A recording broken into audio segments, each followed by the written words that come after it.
Today, you will learn how to improve your self-confidence in as little as 5 steps, even if you're the most insecure person in the world. I remember perfectly how I embarrassed myself in front of the girl I liked in middle school. I was the typical nerd who wore glasses and was overweight. When I found the courage to reveal my feelings to her, I was sweating profusely and my hands were shaking. We were engaged in small talk and it was evident that I was stuttering. Finally, I got the courage to say the magic words, "I really like you and you're very pretty." She just said, "You're a great guy, but I see you only as a friend." And she left. Even though being rejected in my face was very painful, that experience taught me that my confidence can depend on how others perceive me because I will never be able to control them. The reason why I was shaking and stuttering was that I was more concerned about how she perceived me than how I actually perceived myself.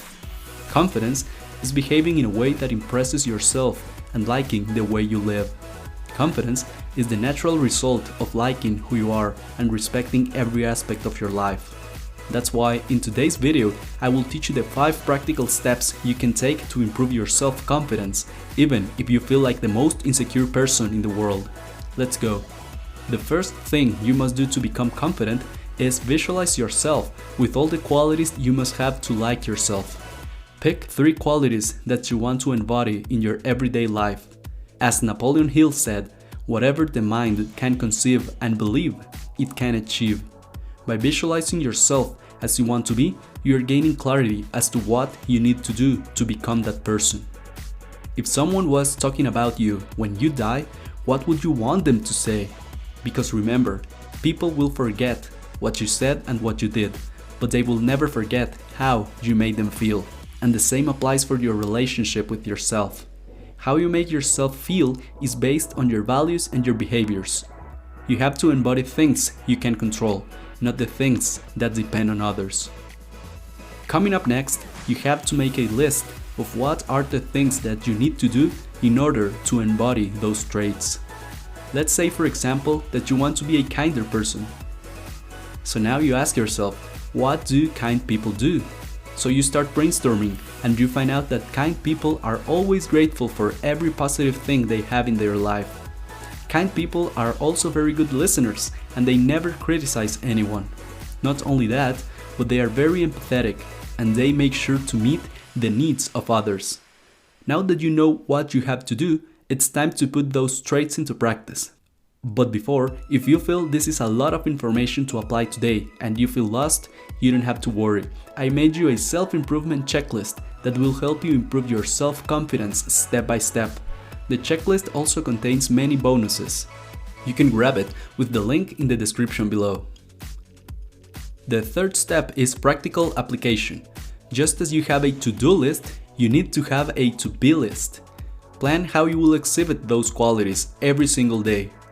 This is where you start behaving like the person you want to become. It's not enough to know what you want to be. The key to any transformation is taking action. You have to invest in your confidence by making the effort to behave like the person you want to be. Remember that confidence is the byproduct of liking and respecting your own behavior, because you know that the way you behave will have many benefits for you and for your life.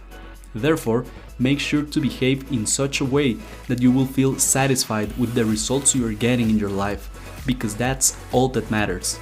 If this video has helped you so far, please consider subscribing to the channel. The fourth step is honoring your commitments. Part of building self-confidence is following through with what you said you were going to do in the previous step. Self-confidence is something you build through work. It's not something you magically become. Liking yourself is not about just liking yourself the way you are right now. It's about loving the person you are becoming and then doing the work needed to become that person. The last step to becoming confident is using affirmations. Affirmations are the way by which you install new software into your mind. Your self-image is just a collection of your most frequent thoughts about yourself. These thoughts are directly created from your own behavior and your own results. This is when affirmations become so powerful because they are basically a tool you can use to think better thoughts about yourself.